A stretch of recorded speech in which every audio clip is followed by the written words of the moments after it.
Welcome to the special Easter recess edition of Pressers by FedNet, where news conferences from the United States Congress become podcast episodes for your listening on your time.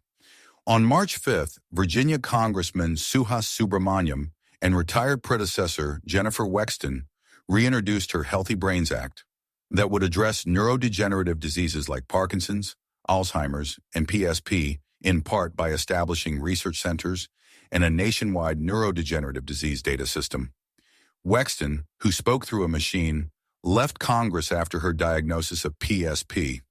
The following material is protected by copyright. Good afternoon, everyone. Thank you so much for being here today. I want to thank Cure PSP for coming out in big numbers today, and to the Michael J. Fox Foundation for being here as well, and for all your leadership. And Congressman Bilirakis will be joining us shortly, but I want to thank him for being the co-lead of this legislation. I especially want to thank my friend and predecessor and mentor, Congresswoman Jennifer Wexton.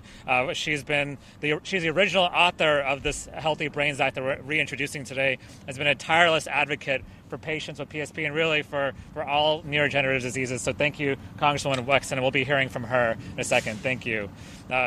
I'm proud to reintroduce Jennifer Wexton's Healthy Brains Act.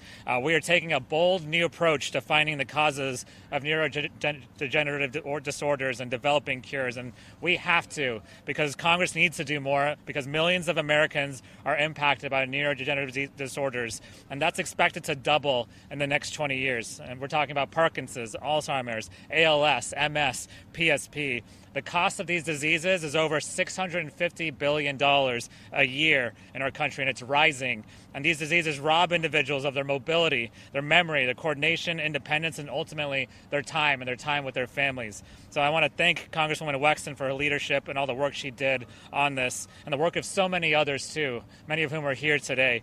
But we know far too little about the causes and the cures of these diseases, and we need to get to the bottom of why more and more people are getting these brain diseases. The bipartisan Healthy Brains Act will establish collaborative research centers dedicated to studying the environmental contributors to these diseases, and it will bring together partners, health professionals, nonprofit organizations, patients, and caregivers across federal agencies and beyond.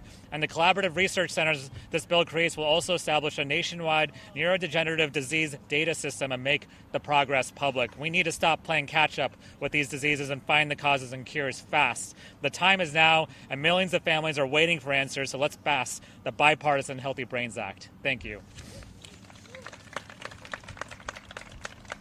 And now, while we wait for Congressman Bilirakis, I want to introduce Congresswoman Jennifer Wexton.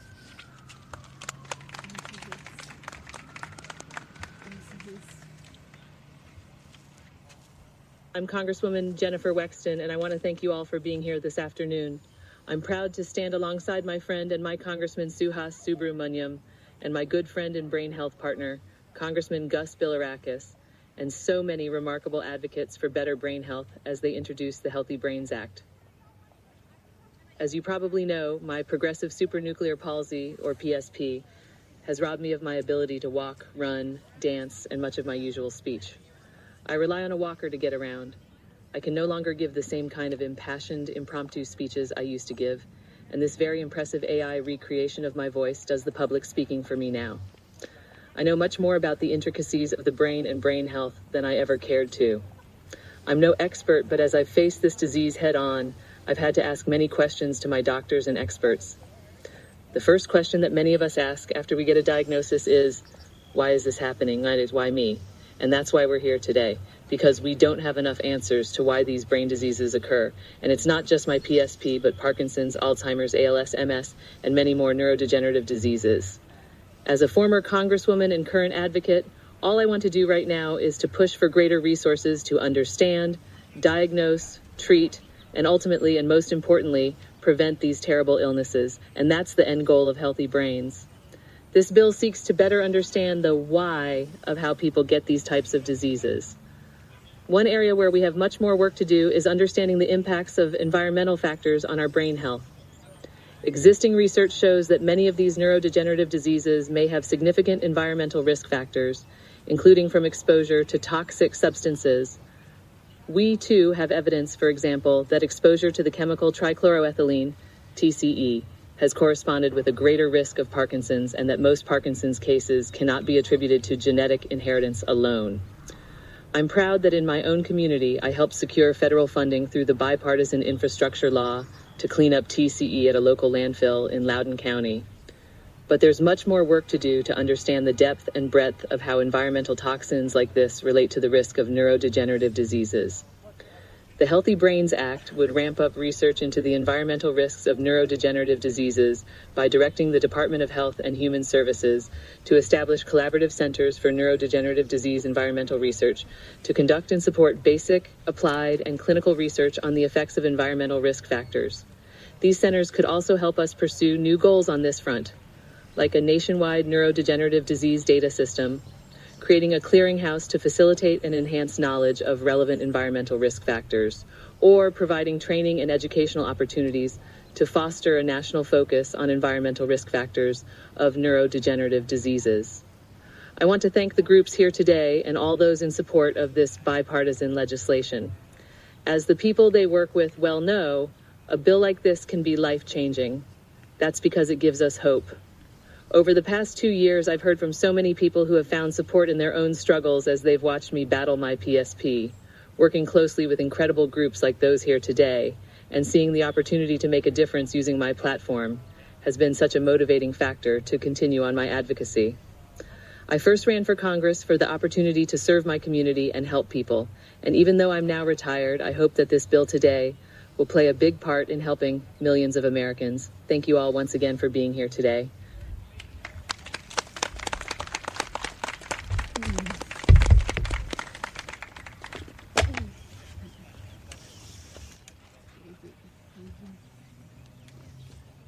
Thank you so much, Jennifer.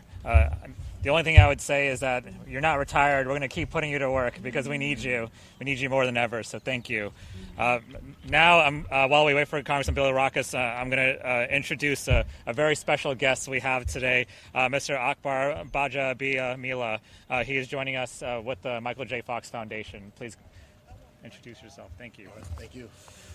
Hello again.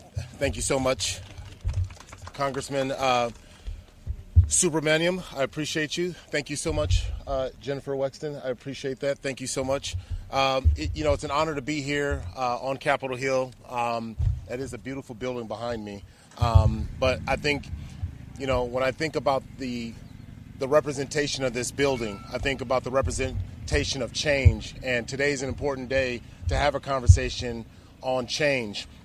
Many people know me as the host of American Ninja Warrior, an obstacle course show that so many people have the challenges of trying to go through these obstacles. But today, I'm here on a different capacity, my more important role, which is trying to navigate the obstacles as a son with a father that has Parkinson's disease. Now, I've seen Parkinson's disease, come through our household in the late 1990s, and it changed our entire household. My father, strong man. If you think I'm big, man, wait till you see my dad. 6'3", 300-something pounds. And over the years, I started to see it wear on his body, wear on his ability to communicate with us. It ultimately wore on his ability to provide for us. And that changed everything for us.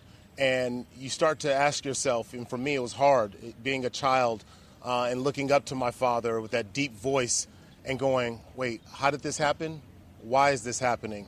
And we know research shows that 30% of it has something to do with genetics, but there's a whole another 70% that we're not aware of. And that 70% is something I believe that the Healthy Brains Act can really, really help in finding out the answer to environmental issues, whether it's the water, whether it's the air that we're breathing, who knows what it is. My father was a plumber, and I'm a former NFL guy. And I know that there's been concerns about, playing football and getting Parkinson's. My father never took a hit like I took, and so I'm thinking, how did this happen? And for a long time, believe it or not, as a son, there's this guilt that I had because I honestly thought initially, and I'm even a little ashamed to say it, that I thought my father was faking it. I thought maybe he just doesn't want to work anymore. Like, this is just too much. But the reality was there wasn't enough education about it. There wasn't enough information about it because you're asking yourself, as a plumber who That's what my father did to provide for all 7 of us. And you go, how did this happen? And so I'm hoping that with this conversation and with the support of everyone else and with lawmakers, that this is an act, that the Healthy Brains Act is something that will change not only my father's life, but anyone who's impacted by this neurodegenerative disease. So I want to say thank you guys so much for being here and just bringing attention. I want to say thank you to the Michael J. Fox Foundation and the impact they're making with Parkinson's and all other sorts of neurodegenerative diseases. So thank you guys very much. Wonderful. I want us to end with a PD patient, in her own words, Jennifer Newman. Thank you. Thank you very much. Good afternoon. My name is Jen Newman, and I live in Mount Airy, Maryland. And I'd like to thank the Fox Foundation for inviting me to share my story with you today. 10 years ago, I made an offhand statement to my husband that in hindsight was probably one of the most embarrassing things I've ever said in my life. I had just noticed one of the fingers on my right hand was twitching. I held it up to him and said, "Look, honey, I've got Parkinson's." Seriously, I said that. Of course, I didn't think I had Parkinson's. I was 47 years old. Our twin girls, Sammy and Vicky, were about to start college, and we're getting ready for that transition. My career was going great. I was the vice president of a small publishing firm. Life was busy and exciting. Over the next years, all these unusual medical symptoms started to pile on, and I went to several doctors but never got a correct diagnosis.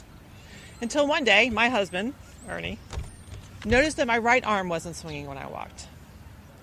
And a quick Google search told him that it was probably Parkinson's.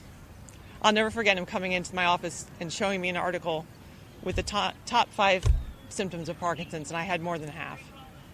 At his urging, I saw a neurologist, and 6 weeks later, I was diagnosed with young onset Parkinson's disease.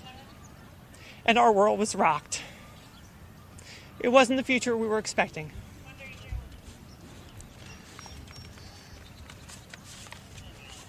I cried on and off for the next 8 months in secret. When the house was empty, the tears would flow. I cried for my husband that would one day have to take care of me. I cried for our beautiful daughters who now have an increased chance of Parkinson's because their mom has it. And I cried for myself in the battle that I know I have ahead of me. For those of us with Parkinson's, every day is a struggle to manage symptoms. I deal with tremors, dizziness, painful stiffness, debilitating fatigue, severe muscle cramps in my leg and foot that make walking difficult at times. Lately, I've been struggling with cognitive and memory issues that affected the quality of my work, and I had to tell my colleagues of 30 years that I could no longer work with them. And that broke my heart. Like most people living with Parkinson's, I'm not sure how I developed this disease, what could have been done to prevent it, or exactly how it will progress, and that's frightening.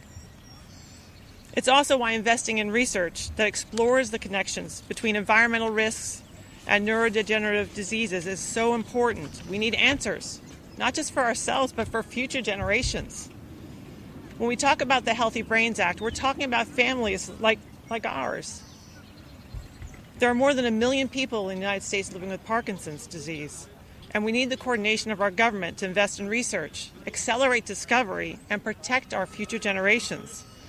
What Congress chooses to prioritize matters, and to everyone who is touched by this disease, and I urge them to make the Healthy Brains Act a national priority by passing the act. The bleak reality is that the progression of Parkinson's is relentless. It doesn't slow down for anyone. But I don't want a bleak reality, and I don't think any of you do either. Congress, I know there's a lot on your plate right now. But let's get this bipartisan act passed and get us closer to a world without this horrible disease and the other neurodegenerative diseases that we're all facing. Thank you. Do we have any questions? Thank you all so much for being here today, and thank you for all your advocacy, and let's get this bill passed. Thank you.